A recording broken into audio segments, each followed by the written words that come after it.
transmitted by casual contact. And we've learned to never say never and never say always in medicine. But we've also learned to look at the scientific data. And the scientific data is overwhelming that, in fact, AIDS cannot be transmitted by casual contact. In other words, a waiter, someone in the elevator, someone sneezing on you, or even someone embracing you or hugging you or holding your hand is not going to transmit AIDS. So the fear of individuals who either have AIDS or at risk group for AIDS transmitting AIDS is an understandable fear, but really might translate into uncalled for discrimination, which unfortunately has been the case. And that's an issue that I really must emphasize over and over again, that there is no scientific evidence at all that it can be transmitted by casual contact. Now, what about the geographic origin of AIDS? What I'm going to tell you in the next couple of minutes and in these next two slides is scientific data, and I'll tell you what the data, and then some speculation. The scientific data is that AIDS exists in Africa, in Central Africa, particularly in Zaire. It exists in a rather substantial way. The incidence of AIDS in Zaire is as great as it is per 100,000 population as it is in San Francisco.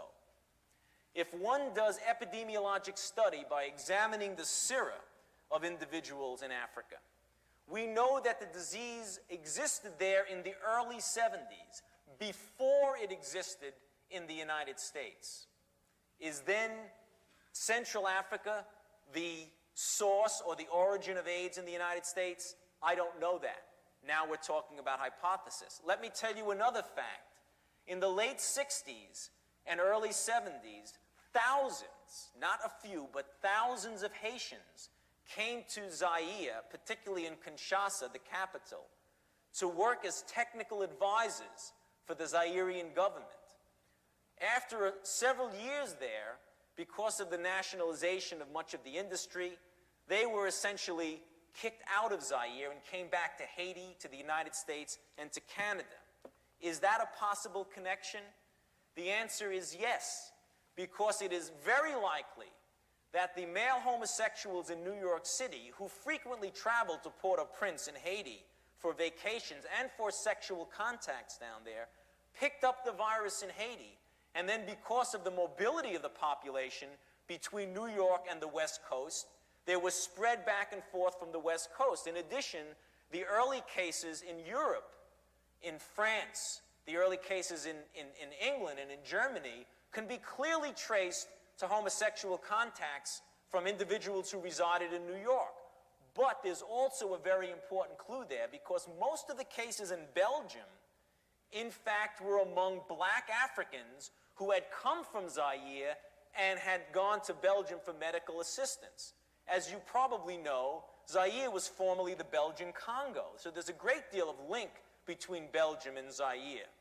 That was the first clue that perhaps the disease might have originated there. So we don't know really scientifically where it originated, but a series of circumstantial happenings strongly suggest that this may have been the original focus and how it happened to get introduced into the male homosexual population.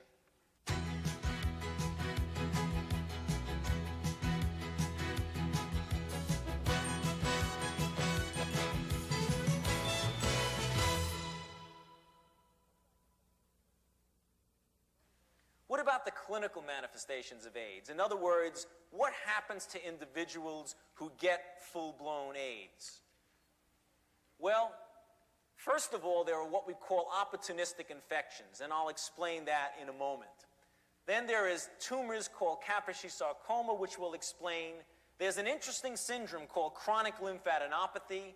There are certain other tumors, and there are what we call autoimmune phenomenon, which merely reflect an aberrancy of the body's immune system.